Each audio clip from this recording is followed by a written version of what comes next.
Entonces, bueno, hablaremos algo acerca de hipersensibilidad y posteriormente la segunda parte es acerca de sensibilización a medicamentos, que es un tema, bueno, relativamente nuevo en nuestra realidad, ¿no?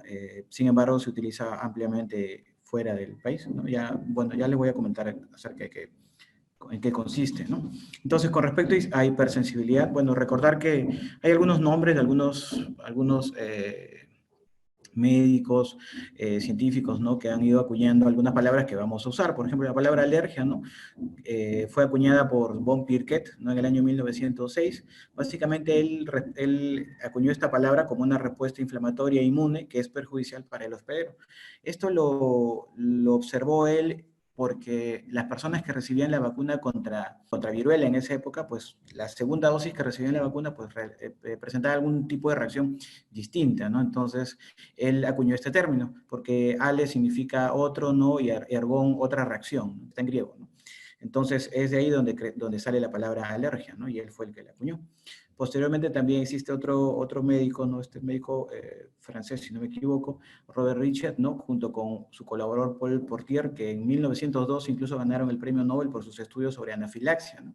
Ellos, ¿qué hicieron? Como veían que habían personas que resultaban envenenadas por las medusas del Mediterráneo, quisieron sacar anticuerpos, ¿no? En perros. Sin embargo, cuando les ponían a los venenos de las medusas, pues estos perros morían. Algunos morían a la segunda exposición. Entonces ellos acuñaron la palabra anafilaxia, que significa ana sin y filaxia sin respuesta inmune, ¿no? Pensando que no tenían ninguna respuesta y que el perro en este caso moría pues por el veneno, ¿no? Pero en realidad no moría porque no tenía una respuesta inmune, sino que está desarrollando una anafilaxia, ¿no? Una reacción de hipersensibilidad severa, ¿no? Con un riesgo de fallecer, ¿no? Entonces, alto de fallecer. Y es ahí donde aparece esta palabra, ¿no? Entonces ya más o menos sabemos de dónde se origina la palabra alergia y anafilaxia. Entonces, la respuesta inmune es esa respuesta que va a tener nuestro organismo frente a alguna determinada sustancia, algún determinado patógeno. Ahora, esta respuesta puede verse alterada, exagerada, ¿no? En este caso hablamos de una hipersensibilidad, puede ser una respuesta escasa o nula, de repente hablamos de una inmunodeficiencia, ¿no? A veces hay mutaciones en algunos genes que van a conllevar a que algunos elementos del sistema inmunológico pues no funcionen adecuadamente, ¿no? Y se producen inmunodeficiencias, tanto celulares, humorales o combinadas incluso. O de repente también puede ser que nuestras propias células no, digamos, se pierda esa capacidad de tolerancia, que no se regulen estos linfocitos T autorreactivos, de manera que reconocen antígenos propios como extraños, ¿no? Y nos empiezan a atacar. Y así es como empiezan a aparecer las enfermedades autoinmunes, ¿no? Entonces, este es un gráfico, bueno, que representa lo mismo que les he comentado, también lo pueden analizar después, ¿no? Podemos clasificar esta respuesta inmune en aquellas inmediatas que se presentan en menos de una hora, que son mediadas por anticuerpos IgE, ¿no? Ahí vemos la urticaria, el angioedema, la anafilaxia, ¿no?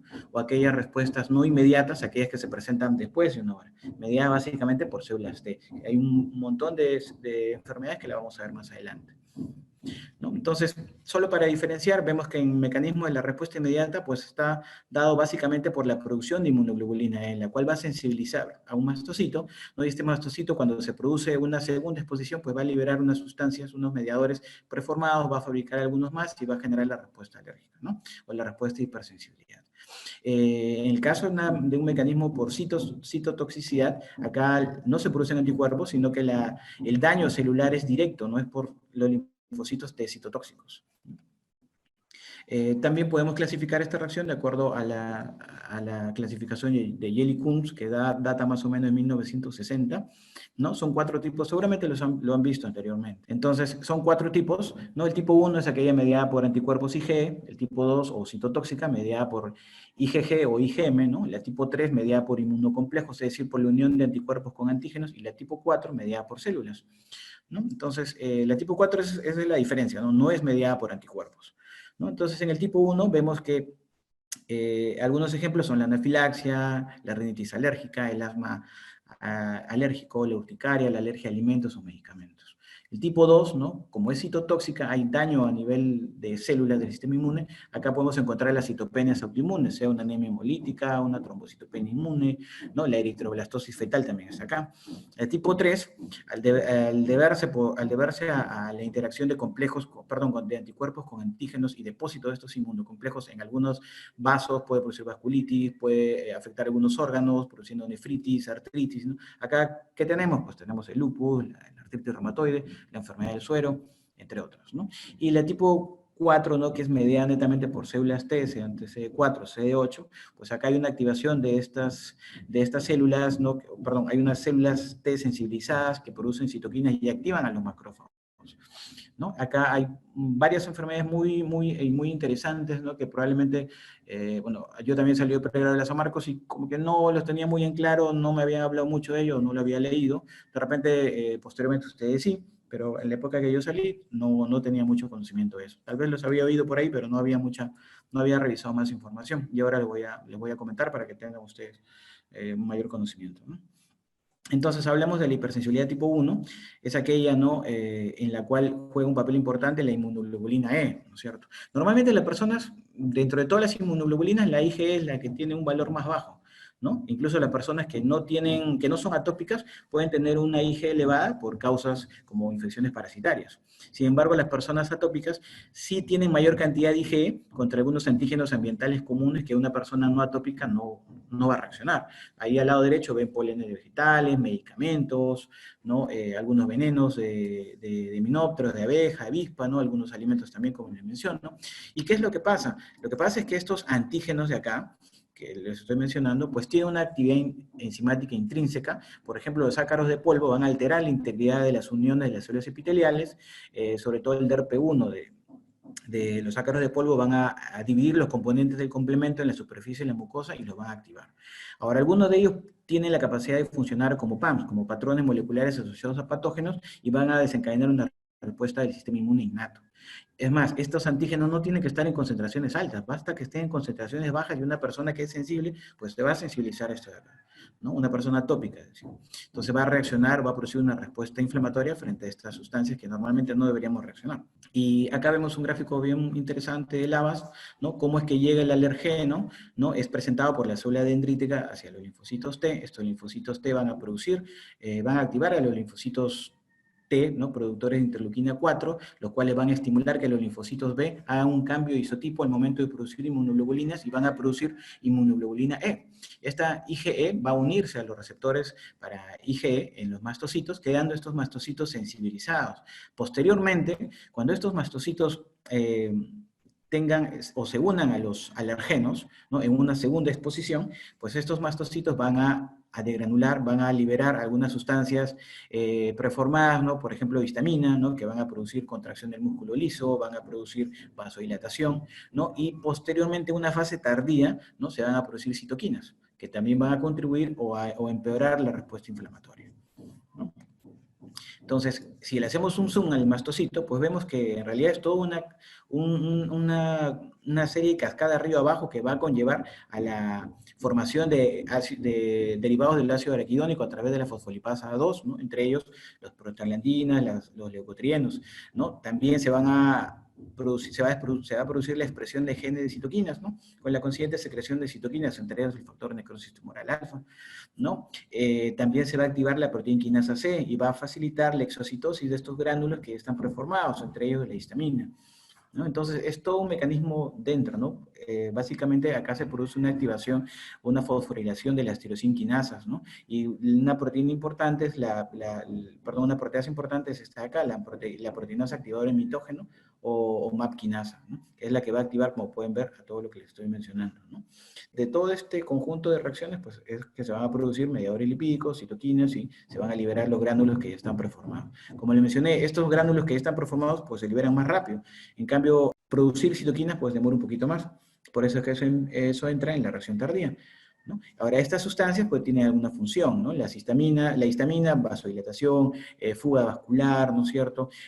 Los prostaglandinas, los leucotrienos van a producir broncoconstricción, ¿no? Además de hipermotilidad intestinal, por eso que un paciente que tiene una alergia alimentaria, una alergia a medicamentos también tiene cierto dolor abdominal, ¿no? A veces diarrea, vómitos, ¿no? Las citoquinas, entre ellas el factor necrosis tumoral alfa, pues va a producir inflamación, las prostaglandinas, ¿no? Y los leucotrienos también, y las triptasas, entre otras enzimas, pueden producir daño tisular, ¿no? Entonces, cada una de estas sustancias que se liberan del mastocito, pues van a tener un efecto en alguna parte del organismo, ¿no? De nosotros. Esto es lo que les estaba mencionando, ¿no? Al inicio hay una reacción inmediata, una fase inmediata, perdón, ¿no? Que dura promedio 1 hora, ¿no? Y donde se van a liberar histamina, prostaglandinas, leucotrienos. Es algo más rápido, ¿no? Digamos que la reacción de hipersensibilidad comienza con eso, ¿no? Vasodilatación, ¿no? Broncoconstricción. Pero posteriormente hay una fase tardía en la cual entran ciertas citoquinas, como el factor necrosis tumoral alfa, hay interleuquina 5, interleuquina 4, que van a activar y van a producir la migración, es decir, van a atraer leucocitos, ¿no? Estas son todas las citoquinas involucradas, no solamente está la histamina, sino hay proteasas como mencioné, la triptasa, la quimasa, hay serotoninas, entre otras. Tal vez para ir fijando algunas ideas, ¿no? Por ejemplo, tenemos un casito de un niño de 6 años que acude al centro de salud, ¿no? Porque estuvo en el colegio, ¿no? Y presenta una urticaria en tronco, en cara, y además tiene un angiodema de la zona peribucal, es decir, que los labios se le han hinchado, ¿no? Entonces, además de esto, el paciente refiere que le duele el abdomen, que está con vómitos, tiene prurito en las palmas, ¿no? Y él refiere, ¿no? Como antecedente, que él es alérgico a melocotón y que su único antecedente, pues no consumió medicamentos, pero sí consumió un poco de jugo de su compañero. Probablemente el jugo tendría melocotón, ¿no? Entonces, ¿ante qué evento estamos? ¿Es una reacción de urticaria, ¿no? Simple, o es una urticaria con angiodema, o es una anafilaxia? ¿No? Entonces, recordar que la anafilaxia, digamos, de manera práctica se define por el compromiso de 2 o más órganos, ¿no? O estructuras. En este caso, pues tenemos el compromiso de piel y mucosas y tenemos el compromiso abdominal o gastrointestinal. Entonces ya tiene dos o más. Entonces estamos hablando de una anafilaxia, ¿no? Entonces esta reacción, la anafilaxia es una reacción de hipersensibilidad severa, grave, ¿no es cierto? Potencialmente mortal, que si no recibe el tratamiento adecuado con adrenalina, que es la primera indicación, pues puede ser mortal en la mayoría de los casos, ¿no? Como ven acá en este gráfico de la parte inferior, pues en adultos la mayoría de pacientes presentan anafilaxia debido a medicamentos. En cambio en niños la principal causa son los alimentos. Ahora esto de los alimentos pues va a variar, ¿no? Si bien es cierto cuando uno es más pequeño, pues el huevo y la leche, entre otros alimentos, son los más frecuentes que causan alergias alimentarias, pero posteriormente, como ven estos gráficos, va perdiéndose eso, ¿no? Y aparecen otras alergias. No es un gráfico propio de Perú, porque es de España, ¿no? Pero digamos que en Perú también hay pacientes que entran con alergia a huevo, leche y van perdiendo. Y lo que nos pasa a nosotros es que nosotros, conforme van perdiendo al año, 2 años, todos estos tipos de alergias alimentarias, pues quedan bien. En cambio, en otros países aparecen otras alergias, como en este caso, ¿no? A los frutos secos, que pueden persistir en etapas adultas también, ¿no? Como le mencioné, bueno, son criterios clínicos de anafilaxia, probablemente lo van a tocar con el doctor Galván, ¿no? Y recordar que un marcador de anafilaxia, pues es la triptasa sérica porque persiste mucho más tiempo, ¿no? Y tiene cierto tiempo, se toma cuando empieza la reacción a las 2 horas y a las 24 horas para ver la evolución. ¿Y cuál es el inconveniente? Que en Perú no dosan, ¿no? En los laboratorios, hay un laboratorio, una vez pedimos un laboratorio y nos trajo el resultado después de 20 días, más o menos, 15, 20 días, ¿no? Entonces, lo ideal es tenerlo ahí mismo, pero ni el mismo hospital tiene, entonces, laboratorios particulares tampoco, al parecer envían la muestra al extranjero, ¿no? Entonces, es bien difícil. Entonces, un marcador de laboratorio que nos corrobore la sospecha de anafilaxia, realmente no tenemos apoyo por esa parte, pero como le menciono, son ayudas, son exámenes auxiliares, ¿no? Básicamente acá lo que importa es el examen clínico, ¿no? Esto, la triptasa, pues nos corrobora la sospecha, pero compromiso de 2 o más estructuras, ¿no? Pues estamos hablando de una anafilaxia, ¿no? Y al haber consumido algún alimento, algún tipo de reacción en piel, ¿no? O en otros órganos, pues ya nos hace, digamos, nos hace el diagnóstico o por lo menos la sospecha fuerte de una reacción anafiláctica. Y como le mencioné, el tratamiento adecuado de la adrenalina, seguramente el doctor Galván también la va a mencionar, pero sobre todo la adrenalina intramuscular. ¿Por qué? Porque su tiempo de acción es mucho más rápido, ¿no? Lo comparan con la subcutánea. Y le menciono esto porque yo también salí de la universidad pensando que era adrenalina subcutánea. Es más, hay personas, profesional médico, que sigue pensando que es adrenalina subcutánea. En la emergencia siguen utilizando adrenalina subcutánea. Entonces, y un amigo residente me dijo, con razón demora en responder, claro, pues le estás aplicando adrenalina subcutánea en vez de adrenalina intramuscular. Entonces, si en una emergencia, en un hospital grande, siguen aplicando adrenalina subcutánea, en centros periféricos, con mayor razón, podrían seguir aplicando adrenalina subcutánea, ¿no? Entonces, esto de la adrenalina intramuscular no es del año pasado, ¿no? Ya tiene tiempo. Entonces, sin embargo, falta difundir la información, por eso les comento. Pasamos al otro tipo de reacción de hipersensibilidad, ¿no? La tipo 2, como le mencioné, es también llamada citotóxica, ¿no? ¿Por qué? Porque los anticuerpos acaban a destruir las células, ¿no? Entonces, son anticuerpos IgG y IgM, no IgE por si acaso. Los IgE son de la tipo 1. Entonces aquí este anticuerpo, ¿no?, se une a la célula y facilita la opsonización y la fagocitosis de estas células. O también puede ser que estas células, producto de la unión con el anticuerpo, pues van a activar proteínas del complemento, se van a liberar C3A, C5A, que van a activar a los leucocitos y van a ocasionar mayor inflamación, mayor lesión tisular. También es posible que estos anticuerpos se unan directamente a receptores en unas células, por ejemplo, en las hormonas tiroideas. Se unen al receptor para el TSH, ¿no? Y hace que estas células o estas células tiroideas, ¿no?, produzcan hormonas tiroideas, ¿no? Esto es la explicación de la enfermedad de Graves, por ejemplo. O de repente puede ser que el anticuerpo se una al receptor para la acetilcolina y lo estimula constantemente, ¿no? Es el origen de la miastenia gravis, ¿no?, como ustedes saben. No solamente esos ejemplos, como les mencioné de tipo 2, hablamos de citopenias autoinmunes, básicamente, ¿no? Una anemia hemolítica autoinmune, cuando el anticuerpo va a alguna proteína de la membrana del eritrocito, plaquetopenia, púrpuras trombocitopénicas autoinmunes, cuando va hacia alguna proteína como la integrina glucoproteína 2B o 3A, ¿no?, causando hemorragias, ¿no? Puede ocasionar pénfigo, ¿no?, fiebre reumática, la miastenia gravis, como les mencioné, la enfermedad de Graves, ¿no? Y algo también muy importante, a veces puede presentarse en casos de diabetes resistente a la insulina. Es más, un compañero me comentó que en endocrinología tenían un paciente así, que le habían dosado anticuerpos contra el receptor de insulina y estaban bien altos, ¿no? Y justamente esto es lo que pasa, ¿no? El anticuerpo se une al receptor y no deja actuar la insulina, ¿no? ¿Y qué es lo que produce? Pues una diabetes mellitus que es refractaria al tratamiento.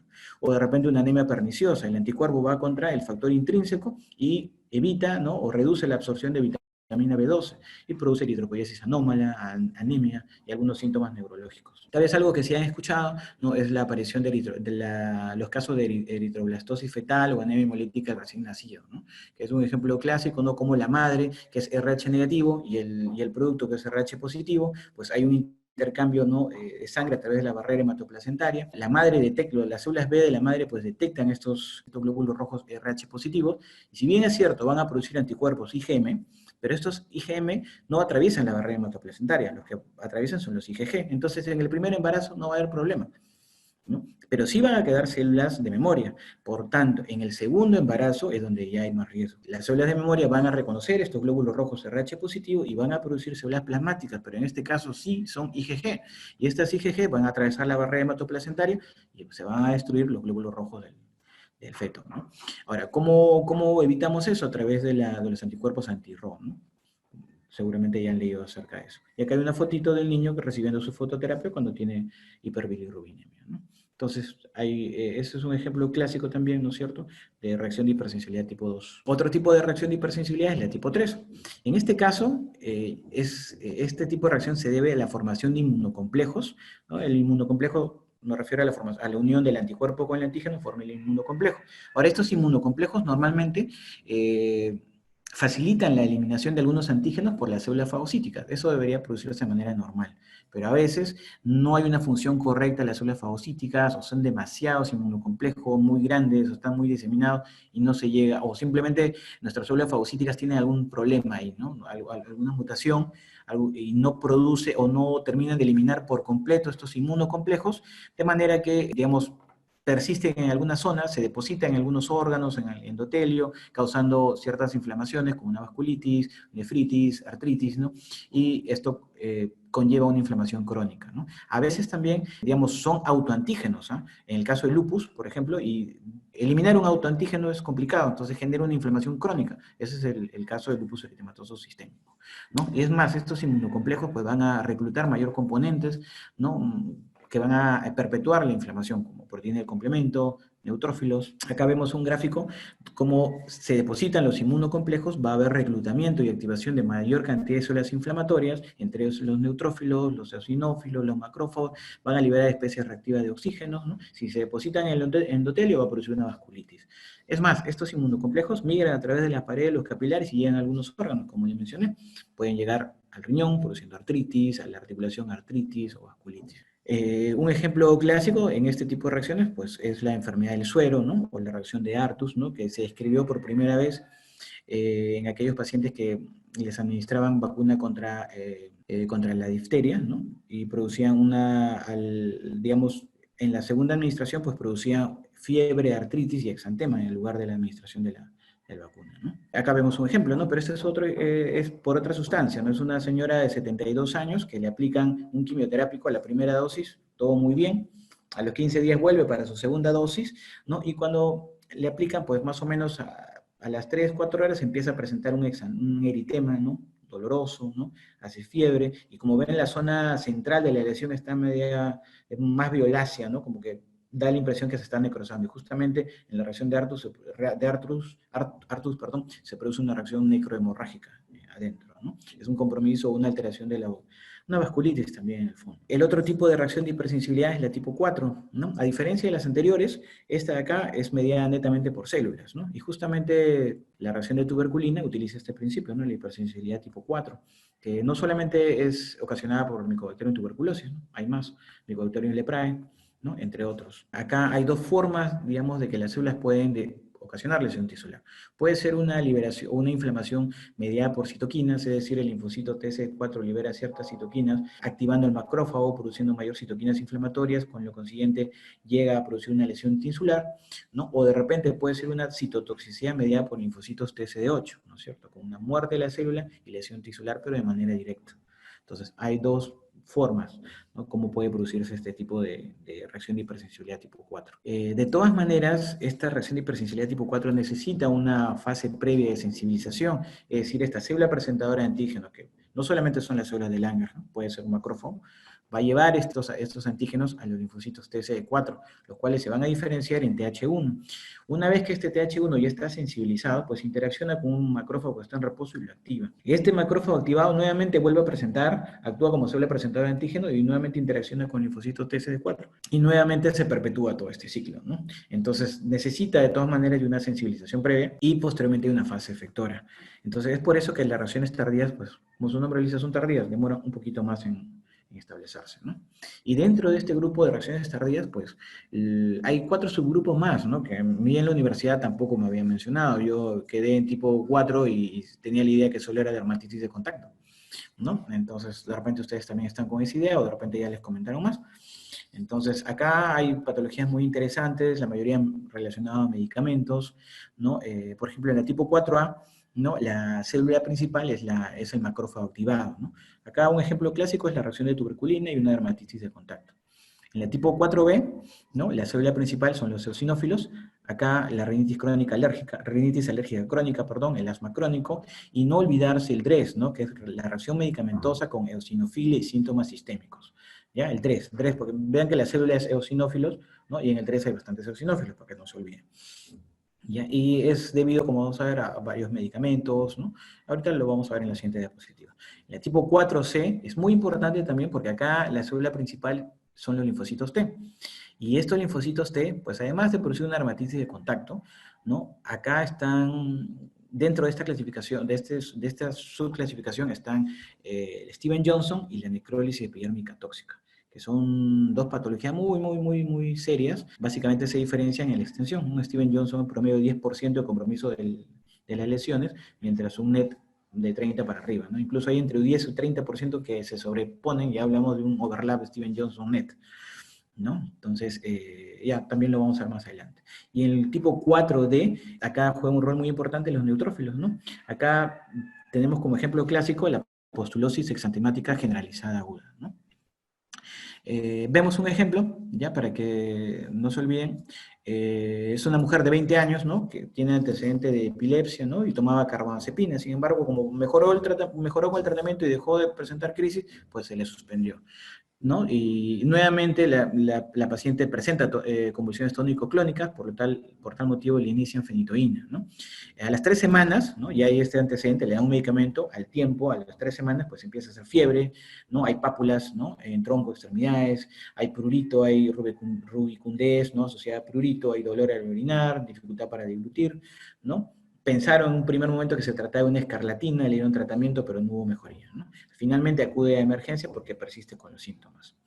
Entonces, al ingreso, llama la atención que tiene fiebre, que tiene edema facial, que tiene un rash maculopapular, ¿no? No hay compromiso de mucosas, ¿no? En exámenes auxiliares hay compromiso de órganos, ¿no? Hay hipertransaminasemia, hay incremento de creatinina, en la radiografía de tórax se evidencia una neumonitis intersticial, ¿no? Y además en un hemograma se evidencia eosinofilia, ¿no? Con 3,7% y hay hemólisis. Entonces todos estos hallazgos, no tanto de laboratorio como clínicos, sobre todo el edema facial, más el rash maculopapular y el hecho que no tenga compromiso de mucosas, más el compromiso de otros órganos evidenciados en laboratorio, pues nos hace sospechar, y sobre todo por la eosinofilia, pues nos hace sospechar que se trata de un DRES, ¿no? Y ahora el DRES tiene como causas un montón de medicamentos, entre ellos la lopurinola, hay algunos anticonvulsivantes, antibióticos, ¿no? Incluso antibióticos betalactámicos también, ¿no?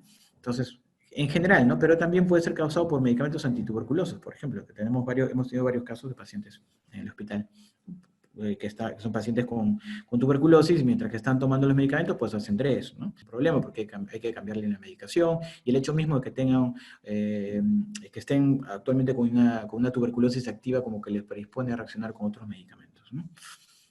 Existe un score, ¿no? Que nos puede ayudar, ¿no es cierto?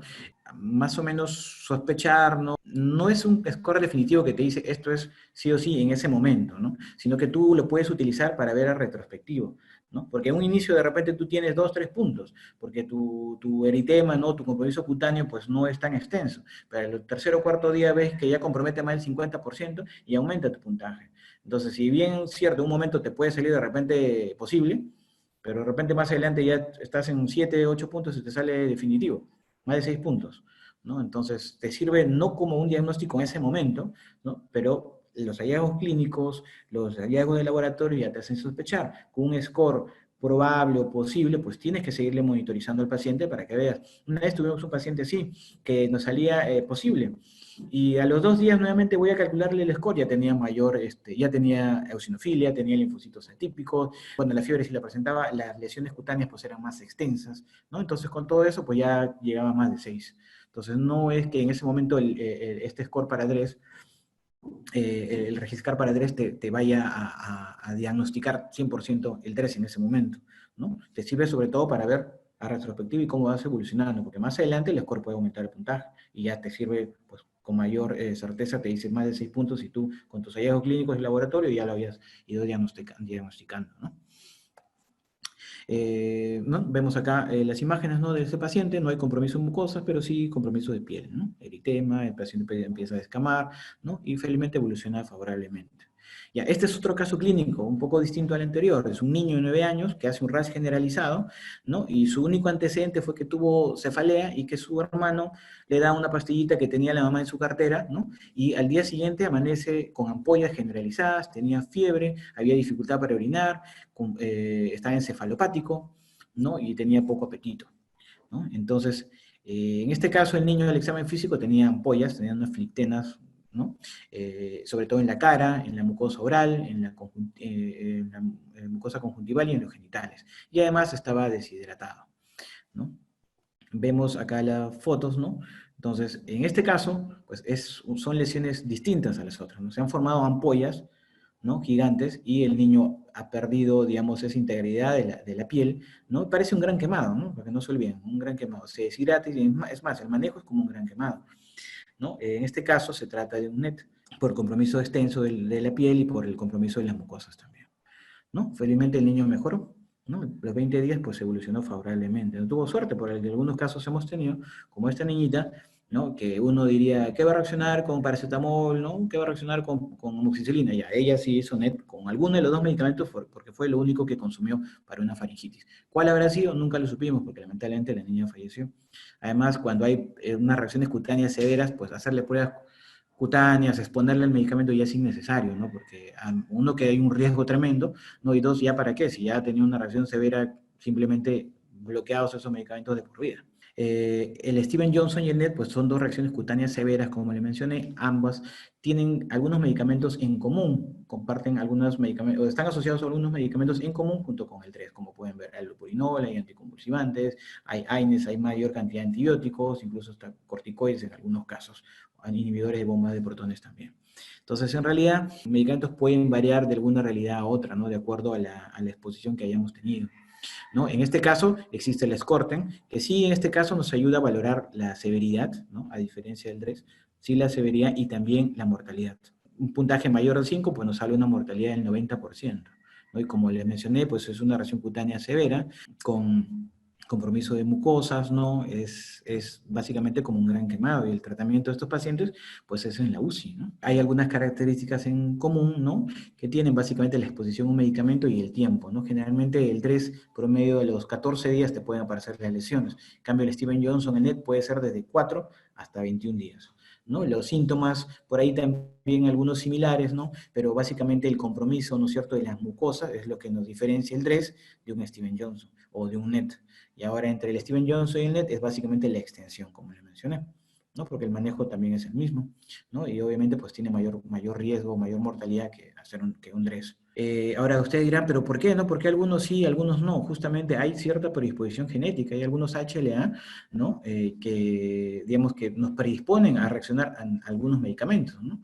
Qué genial sería, ¿no? Decir, ah, mira, te doso tu HLA, sale B58, mira, vas a reaccionar con el leopurinol, mejor no te lo doy, ¿no? O con algunas sulfas, ¿no? No te lo doy. Pero todavía no llegamos, algún día tal vez lleguemos a eso, ¿no? Pero ya se han estudiado algunas HLA y van a variar si es en Europa, si es en América del Norte, si es en América del Sur, si es en Asia, ¿no? Pero sí hay cierta predisposición genética, como lo pueden ver. ¿Ya? Tal vez este cuadrito nos puede ayudar porque básicamente dependiendo de los hallazgos clínicos, ¿no? Como les mencioné, puede uno orientarse, ¿no? Si hablamos de una fiebre, eritema facial, linfadenopatía, síntomas sistémicos y por ahí hallazgos de laboratorio, pues estamos hablando de un DRES. Pero si básicamente hay compromiso de mucosa, fiebre, descamación, ampollas enormes que se facelan y el paciente está muy mal, pensamos un Steven Johnson y un NET. A veces, no sé si recuerdan, una vez salió en la noticia un caso de un paciente que era Steven Johnson, que fue tratado en provincia, ¿no? Como una infección de piel, partes blandas, algo así, y al final terminó siendo un Steven Johnson, ¿no? Que había estado tomando carbamazepina por un herpes zóster, si mal no recuerdo, ¿no? Y había estado pidiendo a gritos, pues, no, tratamiento, ¿no? Por los síntomas que él mencionaba. Sin embargo, a veces por desconocimiento, pues, si nunca lo has oído, nunca lo has leído, nunca te han dicho, pues ni por acá se te ocurre, ¿no? Entonces, por eso me tomo el tiempo de explicarles, ¿no? Para que más o menos ustedes puedan ir pensando, ¿puede ser esto? Alguna vez tal vez tengo un paciente así en el SERUMS, ¿no? O en la práctica, o en el hospital, ¿no? En la práctica privada de repente, ¿no? Entonces, es importante tener conocimiento de estas patologías, ¿no? Y eso sería todo, ¿no? Con respecto a las reacciones de hipersensibilidad. ¿Cuál es el tipo de hipersensibilidad más común en hospitalización? Bueno, yo diría que en hospitalización son las hipersensibilidades medicamentosas, ¿no? Bueno, en general podemos hablar de la reacción de hipersensibilidad tipo 1, ¿no? De repente hay anafilaxia, ¿no? Algunos medicamentos, aunque no hemos visto tanto anafilaxia, ¿no? Más son reacciones de hipersensibilidad tipo urticaria angedema, ¿ya? Entonces hablamos de la reacción de hipersensibilidad tipo 1 por ese lado. Después el otro grupo serían las reacciones de hipersensibilidad tipo 4.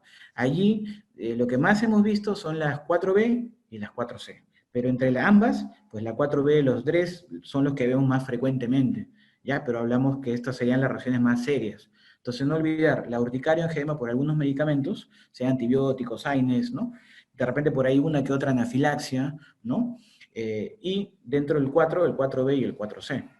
La dermatitis de contacto en realidad es un poco, no hemos visto mucho, ¿no? Pero yo me quedaría con esas, ¿eh? Con urticaria angedema por medicamentos diversos, ¿no? O sea, reacción tipo 1 y tipo 4, dentro del 4, 4B y 4C. La siguiente pregunta es, ¿en qué grupo de hipersensibilidad se encuentra el eritema pigmentado fijo y la célula involucrada? Ah, ya, estamos hablando de tipo 4D, ahí está el exantema fijo medicamentoso, o exantema pigmentado fijo también. El nombre correcto en realidad es exantema fijo medicamentoso, ¿no? Junto con la pustulosis exantemática generalizada aguda, ¿no? Otra pregunta, doctor, menciona, buenas tardes, doctor, ¿cómo se diferencia un DRES del Steven Johnson? Como le mencioné, el 3, si bien es cierto, hay un eritema, puede haber un edema facial, puede haber fiebre, digamos, no ves tanto compromiso cutáneo, no ves formación de ampollas, ni ves compromiso de mucosas, ¿ya? Pero básicamente, si quieres diferenciarlo bien, es el compromiso de mucosas, ¿ya? El Steven Johnson, el NET, tiene compromiso en mucosas y compromiso cutáneo severo, ¿no? Se forman ampollas y empieza a facelarse como un gran quemado.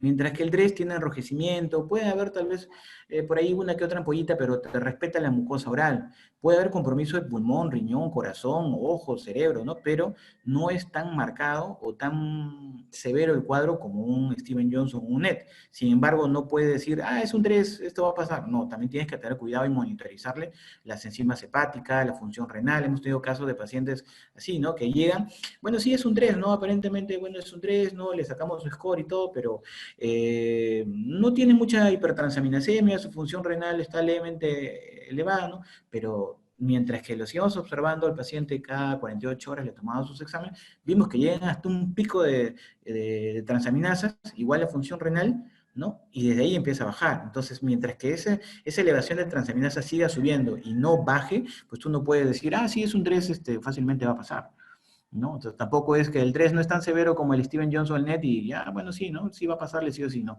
Igual tienes que respetarlo y tienes que monitorizarlo, porque en cualquier momento puede complicarse más.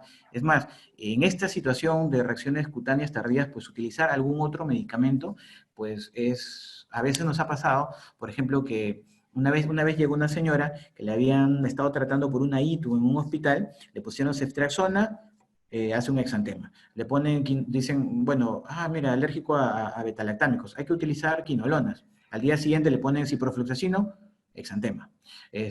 Lo calman, al día siguiente ya, bueno, también es alérgico a ciprofloxacino, hay que ponerle carbapenén, exantema. Entonces, ya saben que es una paciente alérgica a todos los medicamentos, hay que enviarla a la o otro hospital de mayor complejidad. Ya cuando tengan eso que le dicen, o ese antecedente, alergia a todos los medicamentos, en realidad lo más probable es que en realidad no sea alérgico a ninguno. ¿Ya? Porque lamentablemente digamos, la alergia es una reacción de hipersensibilidad, ¿no? Mediada por IgE, pero es selectiva. Tú no puedes ser alérgico a 10 cosas, ¿no? En cambio, en los AINES, por ejemplo, tú puedes ser alérgico al ibuprofeno o a los medicamentos de esa familia, el ácido propiónico, ¿no? Ibuprofeno, ketoprofeno, ¿no? Pero tú no puedes ser alérgico también al diclofenaco o a la familia metamizol. O sea, eres alérgico a uno de los dos. Si tú reaccionas con 2 o más medicamentos, estamos hablando de un mecanismo no mediado inmunológicamente, una reacción de hipersensibilidad no alérgica o una reacción tipo intolerancia, por así decirlo. Entonces, lo que quiero que entiendan es que la alergia es selectiva a un solo medicamento. Entonces, eso de que existen alergia a un montón de cosas, un montón de alimentos, un montón de medicamentos, no es tan cierto.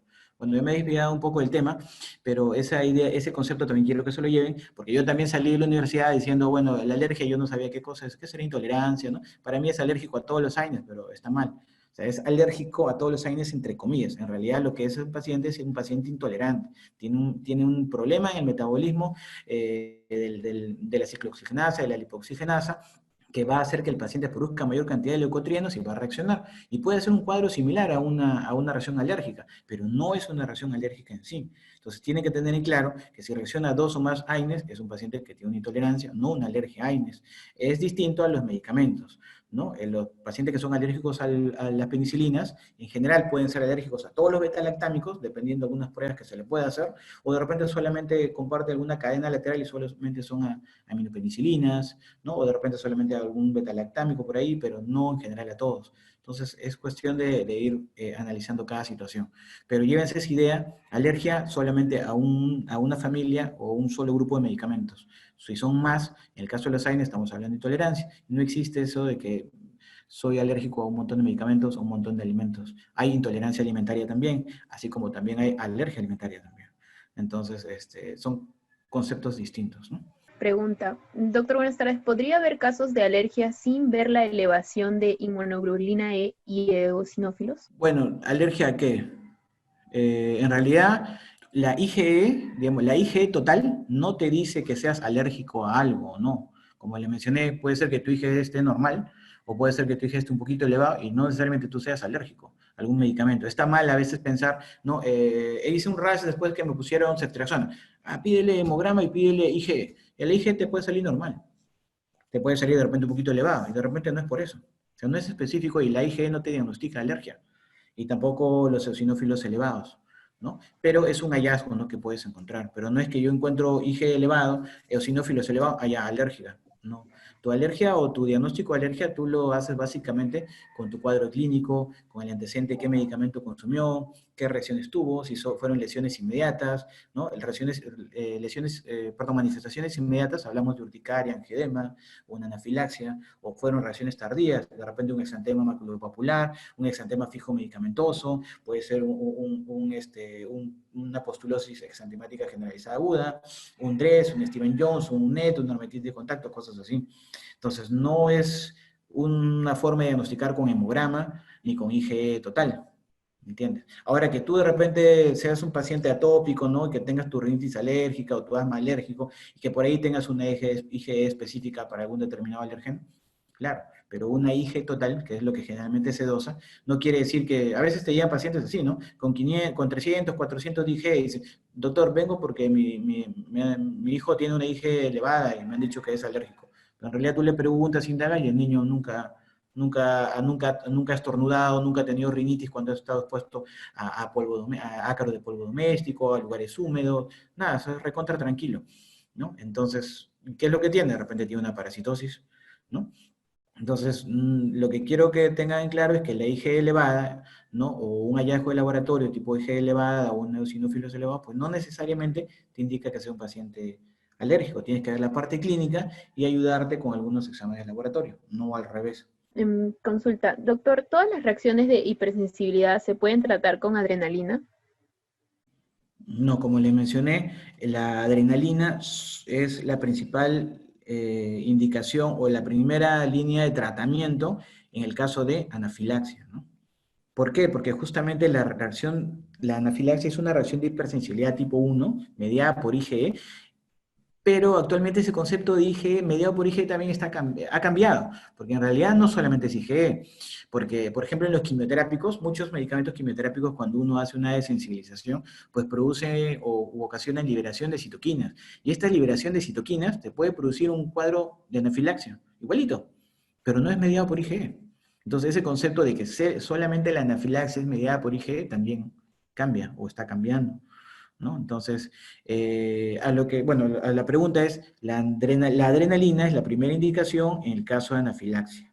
No son corticoides, no son antihistamínicos, y se lo digo porque siempre les van a decir todo el resto de personal no médico, clorfenamina, dexametasona, clorfenamina, dexametasona. La clorfenamina, ¿qué hace? Es un antihistamínico, ¿sí? Entonces, te bloquea, digamos, la antihistamina, ¿no? Que es uno de los mediadores que se libera.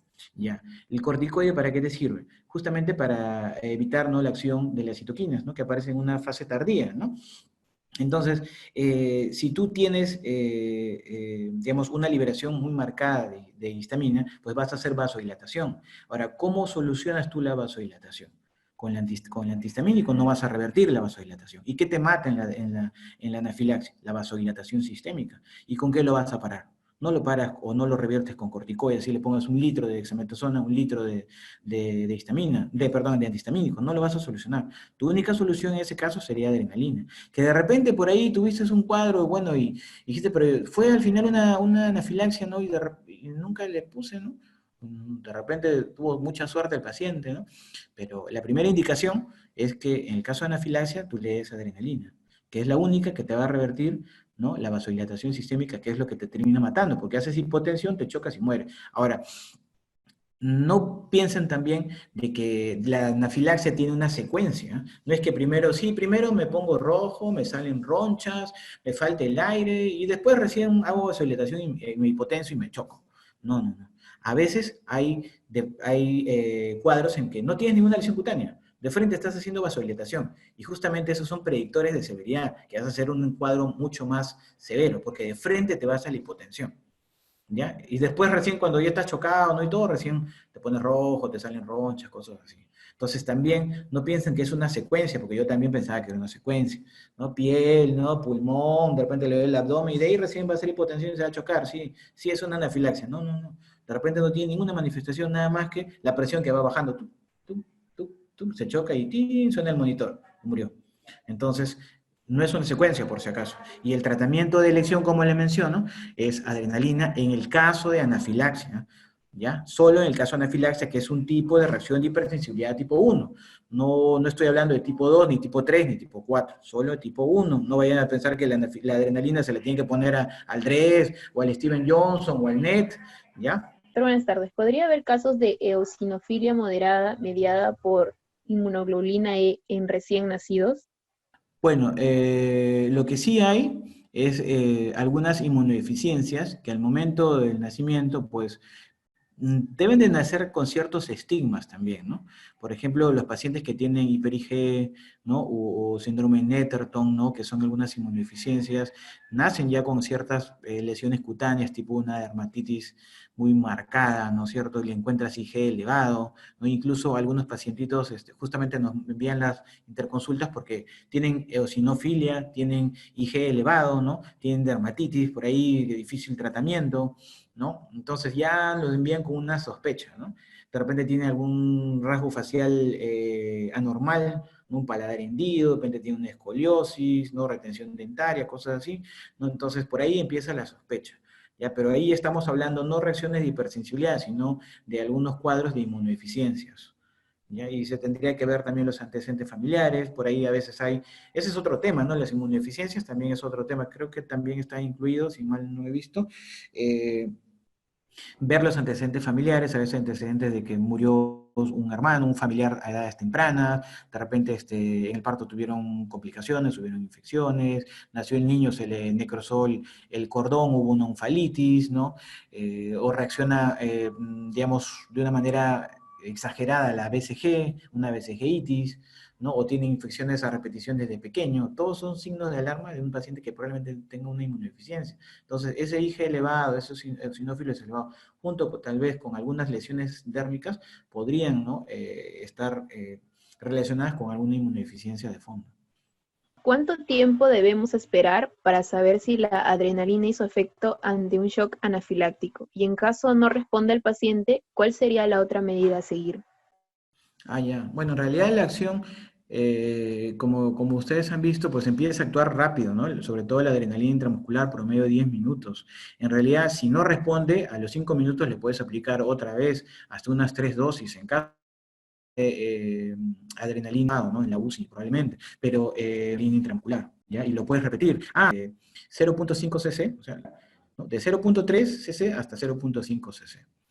¿Ya? Entonces, es intramuscular, sin diluirlo, no es que tengo que ponerlo en Volutrol, no, nada. O sea, solo lo cargan con la aguja más grande, porque recuerden que es intramuscular en el vasto externo, como ven en la foto, ¿no? Y hasta el fondo de la aguja y pincha. No tengan miedo, una vez me preguntaron, ¿y si se necrosa la piel? No, no se va a necrosar, ¿no? Entonces, no tienen que diluirlo tampoco. Justamente eso de poner una vía, de que lo diluyo, demora, ¿no? Entonces, lo ideal es actuar en ese momento. Incluso en otros países existen los autoinyectores de insulina, como ven en la foto inferior derecha, ¿no? El paciente ya lo tiene listo, sobre todo cuando son pacientes que son alérgicos a algunos alimentos o de repente a picadura de abejas o de avispas, ¿no? Por ahí tienen un accidente con alguno de estos alimentos o alguno de estos insectos, pues se clavan su EpiPen, que así se llama el producto, en el muslo y con eso se salvan, ¿no? Porque en realidad queda una anafilaxia hasta que le llegan al hospital, en otros países se mueren en su casa nada más. Dice, ¿qué tan útil es el prick test en el diagnóstico de alergia cutánea? Claro, va a depender de qué es lo que quieres diagnosticar, ¿no? Por ejemplo, con aeroalergenos, pues sí, los extractos están estandarizados, sí te ayudan para eso, ¿no? Un panel de aeroalergenos, si estás sensibilizado a ácaros de polvo doméstico, a hongos, a cucaracha, a perro, gato, epitelio de perro, gato, ¿no? Ahora, eso es en aeroalergenos. Es de ayuda, ¿no? Pero en cuanto a medicamentos, pues los únicos que están estandarizados son los kits que vienen o los extractos de adrenalina, ¿no? Los determinantes mayores y menores. Pero, por ejemplo, si tú quieres hacer pruebas con vancomicina, con meropenem, con imipenem, hay experiencias, hay algunas recomendaciones por ahí, pero en realidad no están estandarizadas. Yo diría que los aeroalergenos sí te ayudan bastante. La amoxicilina, penicilinas, por estar estandarizadas, sí. Y justamente eso te sirve, ¿no? Para ver si es alérgico, está sensibilizado a los determinantes mayores o menores, ¿no? Más o menos te ayuda. Pero en general, digamos, para otros medicamentos que tú quieras, ya yo quiero saber si soy alérgico al omeprazol. Hay diluciones no indicadas en algunos libros, pero no es que, uy, te sale positivo, ya estás sensibilizado, te sale negativo, ya descartas completamente. En cambio, en aeroalergenos sí, el valor predictivo positivo es un poco más alto, ¿no? Incluso para algunos alimentos también. Sí, sí son de utilidad, pero yo diría más los alimentos, los aeroalergenos te pueden ayudar más que lo de los medicamentos. En los medicamentos la principal herramienta es la provocación, ¿no?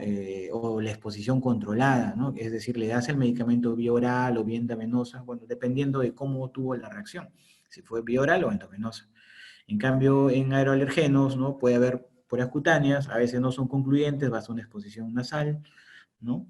Entonces, también, pero básicamente sí te podrían ayudar más en alergenos, en medicamentos algunos como las penicilinas, ¿no? Y tener cierto cuidado con otros que en realidad no están estandarizados, en realidad, ¿no?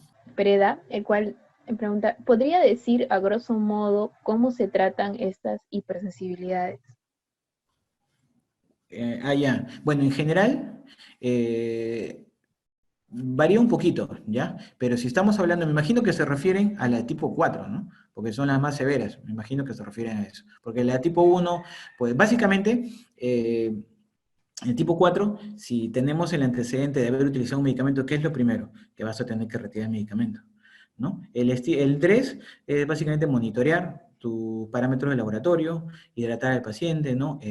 Utilizar la mínima cantidad de medicamentos posibles, ¿no? Y por allí, si es que hay un mayor compromiso pulmonar, ¿no? Pero sin alteración, sin mayor compromiso hepático, podrías pensar en utilizar corticoides si que es un DRES un poquito más marcado, ¿no? En el paciente.